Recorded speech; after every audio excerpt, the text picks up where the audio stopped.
ನಮಸ್ತೆ ಟಿವಿ 20 ಕನ್ನಡ ವಾಹಿನಿಗೆ ಸ್ವಾಗತ. ಬಾಂಬ್ ಸ್ಫೋಟ ತಡೆಯುವಲ್ಲಿ ಕೇಂದ್ರ ಗೃಹ ಸಚಿವ ಅಮಿತ್ ಶಾ ವೈಫಲ್ಯ ಅನುಭವಿಸಿದ್ದಾರೆಂದು ಕಾಂಗ್ರೆಸ್ ನಾಯಕರು ಬಳೆಗಳನ್ನು ಅಂಚೆ ಮೂಲಕ ಕಳುಹಿಸಿ ಪ್ರತಿಭಟಿಸಿದ್ದಾರೆ. ಸ್ವಾತಂತ್ರ್ಯ ನಂತರದಲ್ಲಿ ಏನೆಲ್ಲ ಘಟನೆಗಳು ನಡೆದಿದೆ, ಎಷ್ಟೆಲ್ಲ ಅಮಾಯಕರು ಪ್ರಾಣ ತ್ಯಾಗ ಮಾಡಿದ್ದಾರೆ, ಆಗ ಆಡಳಿತ ನಡೆಸಿದ ಕಾಂಗ್ರೆಸ್ ನಾಯಕರಿಗೆ ಎಷ್ಟೆಲ್ಲ ಬಳೆ ಕಳುಹಿಸಬೇಕಾಗಿತ್ತು ಅಂತ ಬಿಜೆಪಿ ರಾಜ್ಯಾಧ್ಯಕ್ಷ ಬಿವೈ ವಿಜೇಂದ್ರ ಹೇಳಿದರು. ಶಿವಮೊಗ್ಗದಲ್ಲಿ ಮಾತನಾಡಿದರು. ಕಾಂಗ್ರೆಸ್ ಕಾಲದಲ್ಲಿ ಬಳೆ ಕಾರ್ಖಾನೆಯನ್ನೇ ತೆರೆಯಬೇಕಾಗಿತ್ತು ಅಂತ ವಿಜೇಂದ್ರ ಕಾಂಗ್ರೆಸ್ಸಿಗರಿಗೆ ಟಾಂಗ್ ಕೊಟ್ಟಿದ್ದಾರೆ. ನನ್ನ ಪತ್ರಿಕೆಯಲ್ಲೂ ಕೂಡ ನೋಡ್ತಾ ಇದ್ದೆ, ಕಾಂಗ್ರೆಸ್ ಪಕ್ಷದವರು ಕೆಲವರು ಮಾನ್ಯ ಗೃಹ ಸಚಿವರು ಅಮಿತ್ ಶಾಜಿಗೆ ಬಳೆನ ಕಳಿಸುವಂತ ಕೆಲಸ ಮಾಡಿದ್ದಾರೆ, ಪೋಸ್ಟ್ ಬಾಕ್ಸ್ ಹಾಕುವ ಮುಖೇನ.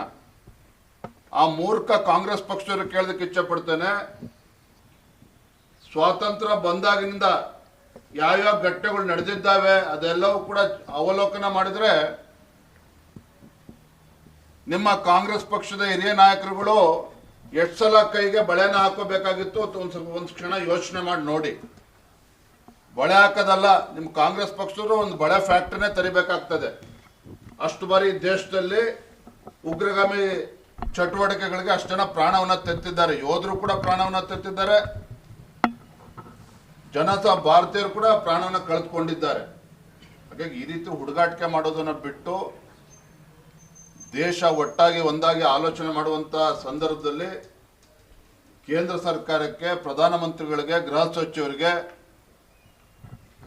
ಬಲವನ್ನ ಕೊಡುವಂತ ಕೆಲಸ ಮಾಡಬೇಕೇ ವಿನಃ ಈ ರೀತಿ ದೇಶದ್ರೋಹದ ಕೆಲಸವನ್ನ ಮಾಡಬಾರದು ಅನ್ನೋ ಮಾತನ್ನ ನಾನು ಈ ಸಂದರ್ಭದಲ್ಲಿ ಹೇಳೋದಕ್ಕೆ ಇಚ್ಛೆ ಪಡ್ತೇನೆ.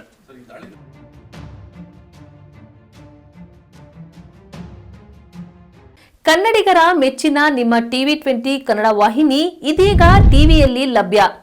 ಕರ್ನಾಟಕ ಮತ್ತು ದೇಶ ವಿದೇಶದ 360 ಡಿಗ್ರಿ ಸುದ್ದಿ ವಿವರವನ್ನ ಪಡೆಯುವುದಕ್ಕೆ ಟಿವಿ 20 ವಾಹಿನಿಯನ್ನು ಲೈಕ್ ಮಾಡಿ, ವಿಡಿಯೋಗಳನ್ನು ಶೇರ್ ಮಾಡಿ, ಕಮೆಂಟ್ ಮಾಡಿ, ಸಬ್ಸ್ಕ್ರೈಬ್ ಮಾಡಿ. HCN ಕೇಬಲ್ 842 ನಂಬರ್ನಲ್ಲಿ ಹುಕ್ಕೇರಿ ತಾಲೂಕು ಹಾಗೂ ಸಂಕೇಶ್ವರದ ಸುತ್ತಮುತ್ತಲಿನ ಹಳ್ಳಿಗಳಲ್ಲಿ ಲಭ್ಯ. PCN ಕೇಬಲ್ 129 ನಂಬರ್ನಲ್ಲಿ ಹಾರುಗೆರೆ ಸುತ್ತಮುತ್ತಲಿನ ಹಳ್ಳಿಗಳಲ್ಲಿ ಲಭ್ಯ. ರಾಯಬಾಗ್ ಡಿಜಿಟಲ್ ಚಾನೆಲ್ ಕೇಬಲ್ 80ನೇ ನಂಬರ್ನಲ್ಲಿ ರಾಯಬಾಗ ತಾಲೂಕಿನ ಸುತ್ತಮುತ್ತಲಿನ ಹಳ್ಳಿಗಳಲ್ಲಿ ಲಭ್ಯ.